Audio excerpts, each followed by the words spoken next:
caught in the crossfire. It's caught in the. What's going down, fam? It's your boy T3 coming at you live always in 3D.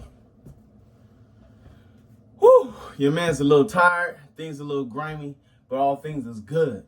So let's do what we do. What did I tell you? We was gonna talk about those characters in that Superman and Lois show. So let's do what we do, because I do what I do for Geek Town, Afro Tuck Nation. Stand up and pull up, boom, man. Drop it.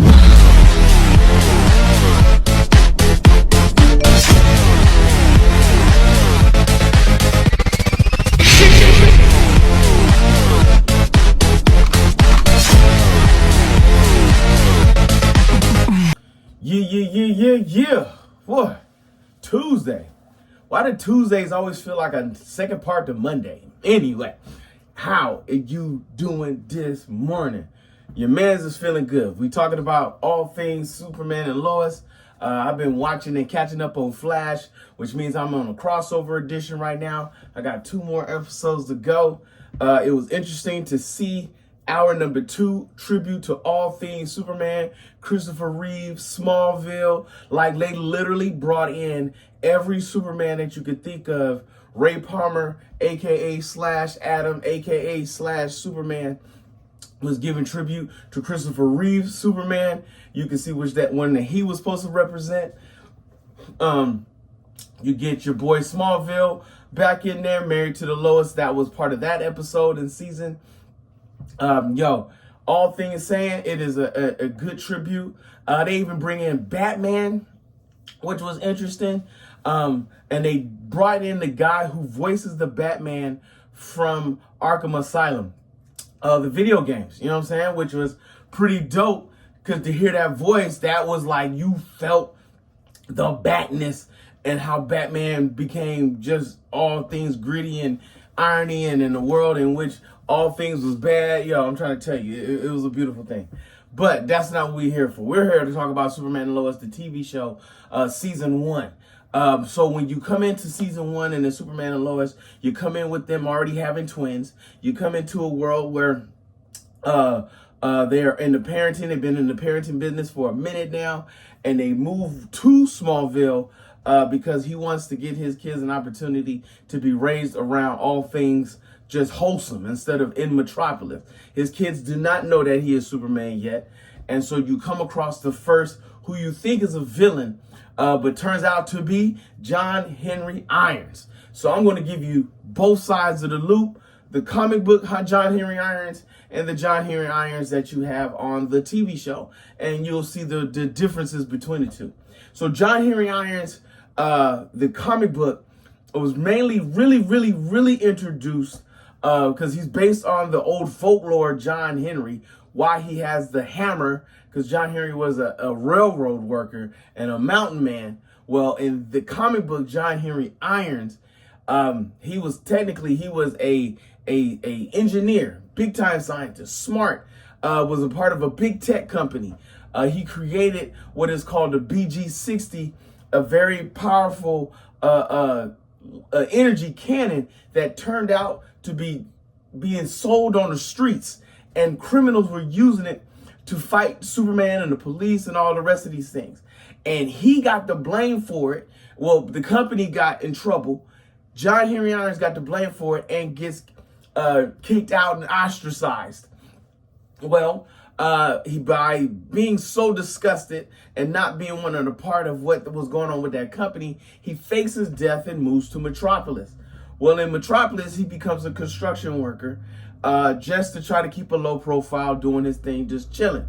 And one day, one of the construction workers almost falls off the building that they're working on, and John Henry Iron saves his life. But in doing so, ends up falling himself and almost to his death until Superman caught him. And when he landed on the ground, John Henry was so grateful and so thankful, he asked Superman, "How can I repay you for what you've done to me?" And Superman replied to him, "Live a life worth saving." Well, those words changed his life, because when Doomsday attacked and Superman died, John Henry actually tried to join the fight, grabbed a sledgehammer to go fight Doomsday. Well, you know, he got his fanny smacked across the planet. He ends up being buried under rubble. When he comes to, he doesn't know Superman has died yet. And he's yelling, I gotta get to Doomsday. I gotta help Superman. And then finds out that Superman had died. Well, going back to the words, living a life worth saving, and he sees how the crime in Metropolis had risen because of Superman now being gone, he decided to don the suit. He decided to create an exosuit and put the crest of Superman on him in honor of Superman. Well, in doing so, he also created a hammer that was also just as powerful. To his unknowingness, somebody had created a gun called the BG-80, and which was an upgrade version to the weapon that he had created back where he had came from, which even ticked him off even more, which made him want to fight crime even harder. Even though Lois Lane did get a chance to meet him, she felt that he embodied everything that Superman stood for while Superman was alive, and crescented him to keep doing what he's doing. And which is why he became eventually Superman's ally when Superman came back after the reign of Superman, and created him as one of the allies, and eventually joining the Justice League as part of Superman's collective group that he started to have, like Superboy, John Henry Iron, Superman, Supergirl, almost like a super team. You know what I'm saying? So that came about in all things that way. Well, now let's flip over to the Superman and Lois half, where you come across the exosuit. But it wasn't an exosuit that he had created. It was an exosuit that Lex Luthor had created. It was a suit that Lex Luthor from his Earth come from. Now, if you remember everything, Flash and Arrow and Black Lightning and all this stuff, all these guys crossed over. And so there you learn about the infinite Earths. They made their own multiverse. They connected all things multiverse. And this particular John Henry was married to the Lois Lane of that show. And they had a child. Well, on this Earth, Superman had joined his brother, which we'll get into later, had joined his brother and started creating and not creating, but destroying Metropolis. Well, in doing so, Lois goes to try to confront Superman and get him to stop. Well, in also doing so, Lois gets killed in the process. Well, this angers John Henry Irons for him to go back, and now his job, or he felt that his job, is to go to every Earth that has a Superman and kill Superman, because in his mind, all Superman are bad. Well, they start off fighting. They start off going at each other. They started off with the whole good fight scene. They had the whole slow motion thing going. He was still smart in this particular one. He was still an engineer, but he was more military battle ready.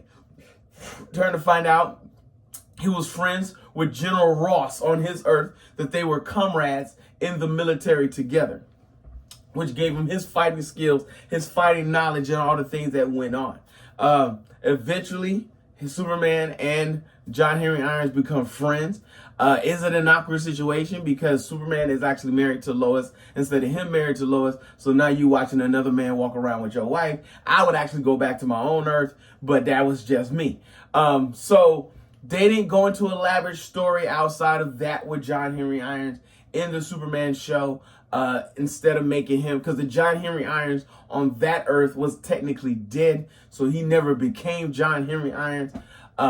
This Superman, of course, is considered Elseworld Superman. So with all the multiverse, it's kind of hard to tie in which Superman is the real Superman and which Superman is the Elseworld Superman.